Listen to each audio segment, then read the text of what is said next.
Salut à tous, bienvenue dans cette nouvelle vidéo. Comme je vous l'avais dit, Mbappé s'est fracturé le nez, s'est cassé le nez. On parlait d'opération, qu'il serait forfait pour le match contre les Pays-Bas. Et après, toute la France, les 67 millions de Français, se sont mis à être docteurs. Voilà, ils sont devenus chirurgiens esthétiques, spécialistes du nez. C'est comme ça en France. C'est comme ça, l'arrogance, la prétention. On se la raconte du matin au soir, un petit peu comme Mbappé, leur idole. Donc à chaque fois qu'il y a un truc, que ce soit en politique, le français est toujours meilleur que tout le monde. Que ce soit en cuisine, le français est toujours meilleur que tout le monde. Et que ce soit en médecine, alors là, le français est à son apogée de son talent ou de son incompétence, quoi qu'il en soit. Voilà. Bon, moi, maintenant, comme vous le savez, il n'y a plus beaucoup de gens qui me suivent, mais à l'arrivée, quand je vous dis que Mbappé sera sûrement forfait pour tout l'Euro, et ça se précise, et c'est l'information qui vient de tomber. Même s'il ne sera pas opéré, Kylian Mbappé est forfait officiellement pour la fin de la phase de groupe. C'est-à-dire que Mbappé ne reviendra pas avant au moins, j'ai bien dit au moins, au minima, avant les huitièmes de finale. Donc l'attaquant des Bleus et de l'équipe de France devrait porter un masque quand il reviendra à la compétition. On ne sait pas si ce sera pendant cet Euro ou avec le Real Madrid. Mais voilà, Kylian Mbappé, certes, ne sera pas opéré du nez, mais c'est officiel, Mbappé est forfait pour au moins les deux prochains matchs de l'équipe de France face aux Pays-Bas vendredi, forfait officiel, face à la Pologne mardi prochain, forfait officiel. Mbappé ne sera plus avec l'équipe de France au moins jusqu'au huitième de finale de l'Euro. Après, on ne sait pas si l'équipe de France va se qualifier en huitième, même s'il y a de très grandes chances, après cette victoire calamiteuse contre l'Autriche, que la France finisse au moins deuxième, voire meilleur troisième, pour accéder au huitième de finale. Maintenant, comme vous le savez, l'Euro, depuis 2016, est passé de 16 nations à 24 nations. Comme vous l'avez vu avec la Côte d'Ivoire, la Côte d'Ivoire était aux portes de l'élimination, et à l'arrivée, la Côte d'Ivoire a gagné. Donc maintenant, voilà, tu peux finir troisième, tu peux même ne pas gagner un match en poule, même de la compétition, et gagner l'Euro. Donc voilà. Donc on a vu qu'il était forfait pour le match des Pays-Bas, forfait contre la Pologne. Donc c'est peut-être la fin de l'Euro. Donc les examens passés par le capitaine des Bleus, soi-disant, étaient rassurants au début, n'étaient plus rassurants, sont redevenus rassurants et maintenant ne sont plus du tout rassurants. Donc voilà, comme vous le savez, ils sont tous médecins, ils sont meilleurs que les médecins. Les médias sont meilleurs que les médecins. Les Français qui sont derrière leur télé sont meilleurs que les médecins et ils insultent les gens, ils insultent tout le monde. Mais personne n'est meilleur qu'un médecin. Franchement, c'est le médecin qui a le dernier mot. Donc voilà. Maintenant, est-ce que Bradley Barcola va venir remplacer Kylian Mbappé? On l'espère, très clairement. En tout cas, Didier Deschamps a fait une drôle de tête en conférence de presse quand on lui a posé la question sur l'état de santé de Kylian Mbappé. Et il a fait la moue, même s'il n'a pas de lèvres. Mais voilà, c'est officiel. Donc le président de la Fédération française de football, Philippe Diallo, a confirmé que Kylian Mbappé ne subira pas d'opération.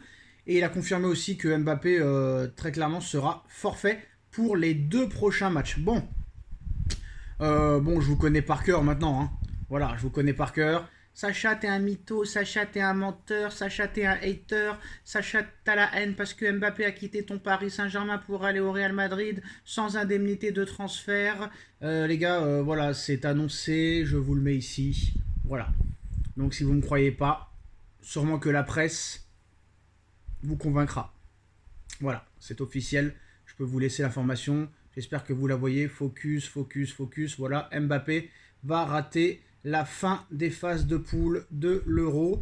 Et vu comment ça se précise, peut-être que ce sera la fin de l'Euro, on ne sait pas. Bon, on se rappelle que c'est déjà arrivé, que des grands joueurs de l'équipe de France ratent deux matchs. On se rappelle de Zinedine Zidane, qui avait fait ce mauvais geste lors de la deuxième journée de Coupe du Monde en 98, et il avait été exclu deux matchs.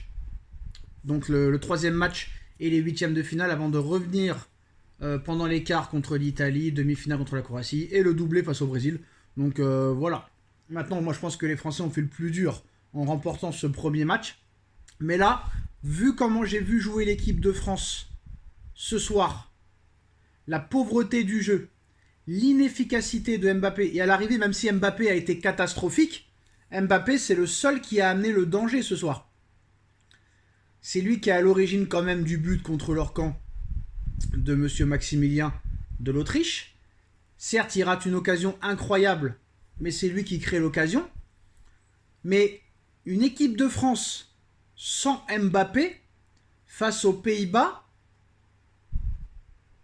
ça risque d'être très très très compliqué. Alors est-ce que Monsieur Deschamps va être fidèle à ses principes de jeu, c'est-à-dire jouer à 11 derrière pour assurer le match nul, et si la France fait match nul contre les Pays-Bas, bah la France aura 4 points et la qualification sera actée et bouclée à 99,99%. Après, il y aura un troisième match avec la Pologne. Donc est-ce que c'est la fin de la chatte à Deschamps? Je ne sais pas. Mais en tout cas, pour l'instant, la chatte à Deschamps perdure. Mais quoi qu'il en soit, Mbappé est forfait pour les 2 prochains matchs. Alors, je pense que là, pour le Ballon d'Or, ça risque d'être maintenant très compliqué. Hein. On a vu que, bon, voilà, en club, il est hors course. Pas de Ligue des Champions. Certes, il a gagné le Trophée des Champions, la Ligue 1 et la Coupe de France. Mais bon, en demi-finale, il a été inexistant contre le Borussia. En finale de Coupe de France, il a été inexistant. La fin de la Ligue 1, ça a été compliqué pour lui. Bellingham et Vinicius ont gagné la Super Coupe d'Espagne, la Liga et la Ligue des Champions. Bellingham a encore marqué des points en marquant avec l'Angleterre. On verra ce que fera Vinicius avec le Brésil. Mais là, Mbappé perd encore beaucoup de points en vue du prochain Ballon d'Or, vu qu'il ratera les 2 prochains matchs et qu'il n'a pas été très bon face à l'Autriche en ratant cette grosse occasion. Donc là, très clairement, ça ne s'arrange pas pour Monsieur Mbappé. Est-ce que Monsieur Mbappé, le meilleur joueur de l'histoire du football, soi-disant pour certains, qui a de multiples ballons d'or, ah non, il en a 0, qui a de multiples Ligues des Champions, ah bah non, il en a 0, et de multiples The Best, ah non, il en a 0, d'énormes non pas Pichichi, comment on appelle ça, souliers d'or, ah non, il en a 0 aussi, mais bon, c'est le meilleur joueur de l'histoire, hein, c'est comme ça.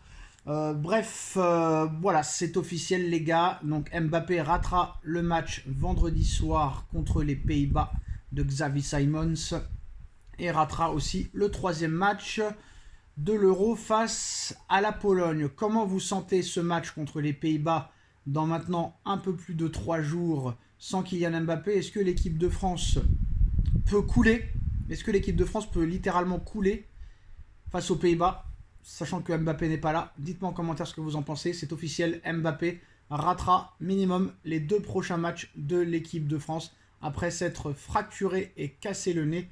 Dites-moi en commentaire ce que vous en pensez. On like, on partage, on commente, on s'abonne et on se retrouve très vite pour une nouvelle vidéo. Tchuss.